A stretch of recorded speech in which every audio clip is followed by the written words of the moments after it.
നമസ്തേ. ഞാൻ എൻ്റെ കഴിഞ്ഞ ക്ലാസ്സിൽ ഒരു വാക്യം പോസ്റ്റ് ചെയ്തിട്ടുണ്ടായിരുന്നു. ക്രിയാവിഭജനവുമായി ബന്ധപ്പെട്ടിട്ട് അവിടെ തന്നെ ഞാൻ ക്ലിയർ ചെയ്തിട്ടുണ്ടായിരുന്നു. അപ്പോൾ അവിടെ ക്രിയാവിഭജനവുമായി ബന്ധപ്പെട്ടിട്ടുള്ള ഒരു നിയമം അവിടെ തന്നെ പറഞ്ഞ് പ്രമാണീകരിക്കുകയാണെന്നുണ്ടെങ്കിൽ നന്നായിരുന്നേനെ എന്നൊരു കമൻറ്റ് വന്നിരുന്നു. അപ്പോൾ അതുമായി ബന്ധപ്പെട്ടിട്ടുള്ള ക്ലാസ് ആണ് ഇന്നത്തേത്. ഓക്കെ, അപ്പോൾ ആദ്യം നമുക്ക് ഈ പഠനം, ലേഖനം, കരണം എന്നിവ എങ്ങനെ ഉണ്ടായത് എന്ന് നമുക്ക് അറിയാം.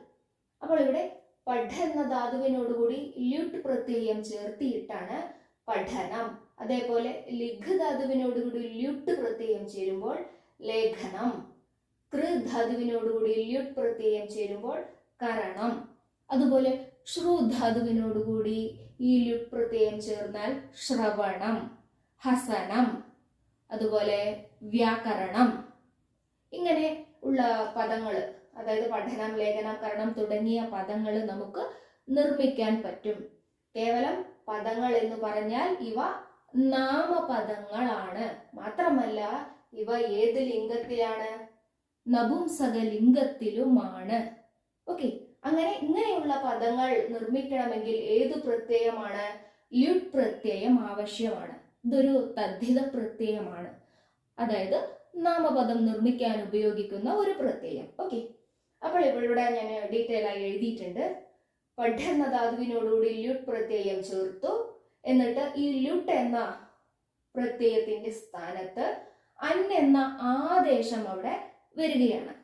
അപ്പോൾ പഠ പ്ലസ് അന് പഠന് എന്നാകും. അതിനോടൊപ്പം എന്താ പറയാ, സുപ് എന്ന, അതായത് വിഭക്തി പ്രത്യയങ്ങൾ ചേരുമ്പോൾ അവിടെ പഠനം എന്ന ഒരു നാമപദമായി, പുതിയൊരു പദമായി ഉണ്ടാവുകയാണ്. ഇതേ നിയമം തന്നെയാണ് എല്ലാ ധാതുക്കളുമായി ചേർന്ന് ഉണ്ടാകുന്നത്. അപ്പൊ ഇങ്ങനെയാണ് ഈ പഠനം, ലേഖനം, കരണം, ശ്രവണം, മനനം, ചിന്തനം തുടങ്ങിയ പദങ്ങൾ ഉണ്ടാകുന്നത്. ഓക്കെ, അപ്പോൾ ഒന്നും കൂടി പറയുന്നു, ഇവ നാമപദമാണ്, നപുംസക ലിംഗമാണ്. അതുകൊണ്ട് തന്നെ ഇവയ്ക്ക് എന്തുണ്ടാകും? വിഭക്ത്യാർത്ഥങ്ങളും വിഭക്തി രൂപങ്ങളും ഇവയ്ക്ക് ഉണ്ടാകും. ക്ലിയർ ആണല്ലോ? ഇനി വാക്യത്തിലേക്ക് വരാം. ബാലകഃ പുസ്തകം പഠതി. ബാലകൻ പുസ്തകത്തെ പഠിക്കുന്നു, അല്ലെ? ഇവിടെ നോക്കൂ, പഠതി ക്രിയാപദം, പുസ്തകം കർമ്മപദം, ബാലകഃ കർത്തൃപദം, അല്ലെ? അപ്പൊ ഇവിടെ ഞാൻ കൂടുതൽ വിശദീകരിക്കുന്നില്ല. ഇവിടെയുള്ള പഠതി എന്ന ക്രിയാപദത്തെയാണ് വിഭജനം ചെയ്തിരിക്കുന്നത്. പഠനം കരോതി. അപ്പോൾ ഇവിടെ നോക്കൂ, കരോതി എന്തായി? ക്രിയാപദമായി, അല്ലെ? ചെയ്യുന്നു. പഠനം എന്നുള്ളത് എന്താണ്? അപ്പൊ എന്താവും? കർമ്മപദമാകും. പഠനത്തെ ചെയ്യുന്നു. എന്തിനെ ചെയ്യുന്നു? പഠനത്തെ ചെയ്യുന്നു. കരോതി ക്രിയാപദം, പഠനം കർമ്മപദം, ബാലകഃ കർത്തൃപദം. ക്ലിയർ ആണല്ലോ? ഒരു വാക്യത്തിൽ കർത്ത, കർമ്മം, ക്രിയ ഈ മൂന്നെണ്ണവും ഉണ്ടായിരിക്കും. അപ്പോൾ ഇവിടെ നോക്കൂ, ഇവിടെ ഞാൻ പറഞ്ഞു പഠനം, ലേഖനം, കരണം എന്നത് നപുംസക ലിംഗമാണ് എന്ന്. ഇവിടെയും നപുംസക ലിംഗം തന്നെയാണ്. പക്ഷേ കർമ്മപദം എന്ന് പറഞ്ഞത് കൊണ്ട് തന്നെ അത് ദ്വിതീയ വിഭക്തിയാണ്. ദ്വിതീയ വിഭക്തി ആകുമ്പോൾ അവിടെ ദ്വിതീയ വിഭക്തിയുടെ അർത്ഥം അവിടെ ഉണ്ടായിരിക്കും, അല്ലെ? പഠനത്തെ ചെയ്യുന്നു, അല്ലെ? അപ്പൊ ഇവിടെ പഠനത്തെ എന്ന് പറഞ്ഞു കഴിഞ്ഞു. അപ്പൊ ഇവിടെ പഠനത്തെ എന്ന് പറഞ്ഞത് കൊണ്ട് തന്നെ ഓട്ടോമാറ്റിക്കായി നമുക്ക് വേറൊരു ചോദ്യം ചോദിക്കാം. എന്ത് ചോദിക്കാം?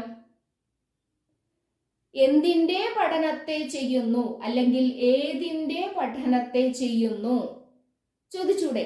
എങ്കിൽ മാത്രമേ ഇവിടെ ഉത്തരം പുസ്തകത്തിന്റെ, പുസ്തകസ്യ എന്നൊരു ഉത്തരം നമുക്ക് കിട്ടുള്ളൂ. ക്ലിയർ ആവുന്നുണ്ടല്ലോ? ഇവിടെ കർമ്മപദമായത് കൊണ്ട് തന്നെ അതിന്റെ പിന്നിൽ വരുന്ന പദം എങ്ങനെ നമുക്ക് കിട്ടി? പുസ്തകസ്യ എന്നത് ഈ പഠനത്തെ എന്ന ആ കർമ്മപദത്തോട് ചോദ്യം ചോദിച്ചപ്പോൾ കിട്ടിയതാണ് പുസ്തകത്തിന്റെ എന്ന ഒരു പദം.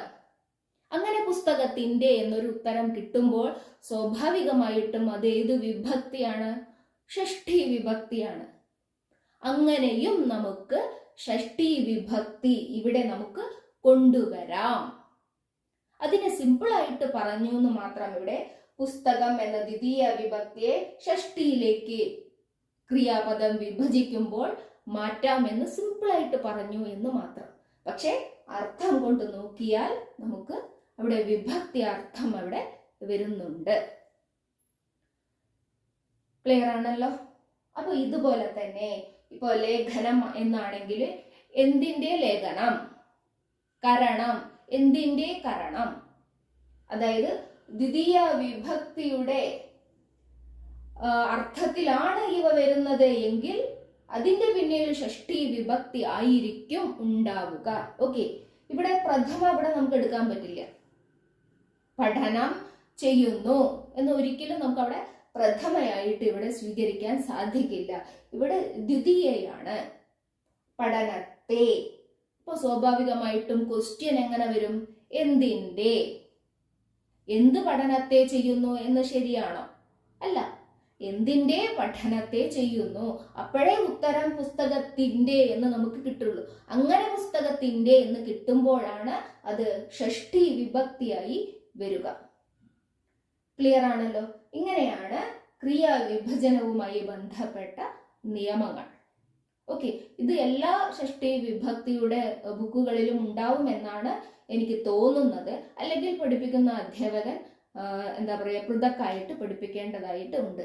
എൻ്റെ ക്ലാസ്സിൽ ഞാൻ പോസ്റ്റ് ചെയ്തിട്ടുണ്ടോ എന്നുള്ളത് എനിക്കറിയില്ല, ഓർമ്മയില്ല.